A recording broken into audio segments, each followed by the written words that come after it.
Back in the garage, back in the garage, back in the garage today, back in the garage today. What's going on, guys? Back in the garage today, getting ready to service the steering stabilizer, steering damper, whatever you want to call it, on my 2016 KTM 1290 Super Adventure. Same process should work for any of the rest of the KTM Adventure bikes. I just have the factory WP steering stabilizer on there. Just a few bolts to get it off, and then I'll show you what to do. So let's get to work. Alright, so hopefully you guys can see it. On the steering stabilizer right there where my finger is, I believe that is a 10mm. We're going to go ahead and pull that one out. Get you zoomed in a little bit better. We're going to go ahead and pull that one out first. Alright, so I'm going to try to put an arrow up on the screen. There are actually two bolts left. We can only see one of them from this side, but there's another one right on the other side. Once we get those two bolts out, the steering stabilizer will fall right out of place. So to fit in those tight spaces like that, one of these ratcheting wrenches is perfect.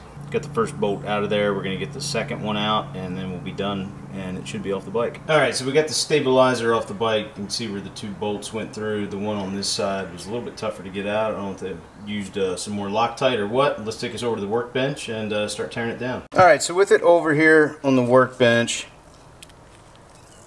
I just want to kind of feel, it's kind of hard to explain this, what it feels like. It doesn't feel too bad. But before we start to tear this apart, the one thing I want to do is get some contact cleaner and clean up the entire outer body and the shaft and everything on it, because I don't want to contaminate the new oil and stuff going in it. So let me do that off camera, and then we'll come back and start disassembling it. Okay, so with it cleaned up pretty good, played around with it a little bit more. There's a little bit of grittiness feeling to it. Alright, so one of the first things, or actually the first thing we need to do, is pull the snap rings out of both ends. So let's see if we can get these out of here. Got the first one off. And we got the second one off. Okay, so now we got a couple of washers on each end. Just gonna take a little screwdriver. Alright, next thing we need to do is get this little end cap off. I'm just going to take a small screwdriver and a hammer. I've just got it held in here with soft jaws right now. I'm going to try to tap that out of there so we can get that off. Just about. Alright, get that off. Alright, now we're going to hammer down on this. Again, we got it locked in the vise. It's probably going to create a little bit of a mess here, but I couldn't find anything to put underneath, so we'll just go at it. And looks like, yep, broke the seal loose. You see the oil spilling out of there. Let's go find a container now that we got that seal broke loose. You know what? This solo couple worked just fine. Let the oil drain out of there. Go ahead and slide that off. Go ahead and get some contact cleaner. Clean up the inside of this thing. And then we'll go to putting some fresh oil back in it. Alright, so just to break down here, this is the little filter in here. We're going to clean that up just using some paper towels. And then your seal, make sure it doesn't have any crap in it. I would go ahead and clean that up as well with some little bit of contact cleaner and a paper towel before we start to go back assembling this thing. Alright, so we're ready to put some fork oil in. I'm going to use 15 weight. You could use 10, you could use 5, you could use 20. I think 15 is going to be a good one for this.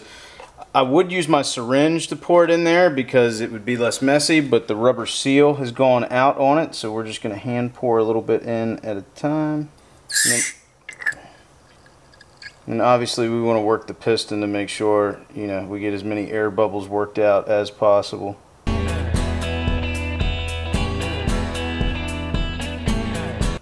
Can't begin to tell you how much better this feels already. So obviously the next thing we need to do here is start getting our parts back in. Now, I cleaned up the filter, so we are going to have some excess oil come out. That's okay.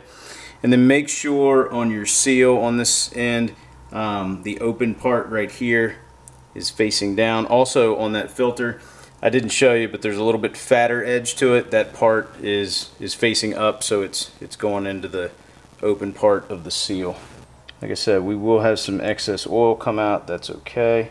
Alright, so hopefully you guys can see this. What I ended up doing is going back and grabbing a tie down strap and shoving it in between the seal because there's no bleed off valve or anything, so you just build up pressure as you're pushing that seal down.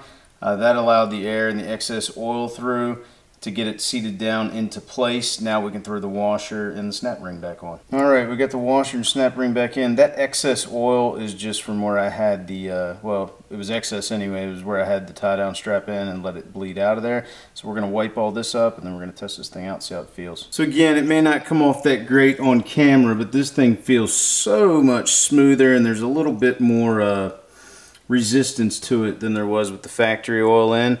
Now all we got left to do is bolt it back on the bike. Oh yeah, we also need to put this little end cap back on. Just snap it back on there. It's not really on there with anything, so I just tapped it on the edge of the table. Alright, so we're going to get this bolted back on. We're going to put these two back in first, and then we'll put the arm back on.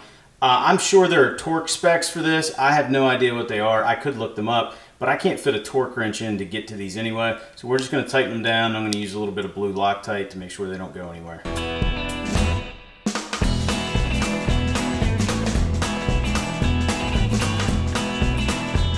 Alright, we got the two main mounting bolts on. Now all we have left to do is put the one back through the shaft arm here.